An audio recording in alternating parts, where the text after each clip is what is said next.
Mukhang bongga itong tandem ni na Vice Ganda at Bella Padilla. Paano ba naman kasi?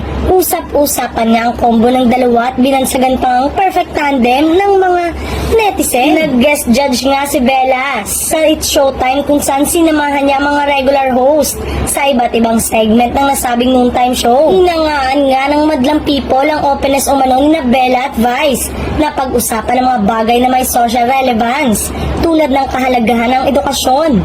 Bukod pa sa pagiging funny and entertaining nilang dalawa. Say pa nga ng isang netizen, grabe yung Vice-Bella combo. Grabe, makanood ng perfect combo ng hosting, wisdom, and humor. Nandyan din ang mabentang humor ni Bella na na-highlight naman ng hiritan niya ang Josh Lia na nag-guest din sa Showtime. Nagtanong kasi si Jong sa Josh Lia kung ano raw ang naging reaksyon ng dalawa nang muling magkita sa set. Say ni Julia, happy naman, happy kami. Lakas makatrobak habang say naman ni Joshua. Masaya, nostalgic yung feeling. Pero ikinaloka nga ng audience at madlang netizen ay ang biglang hirit nitong si Bella. Say kasi nga, ayaw nyo mag-especially for you mamaya.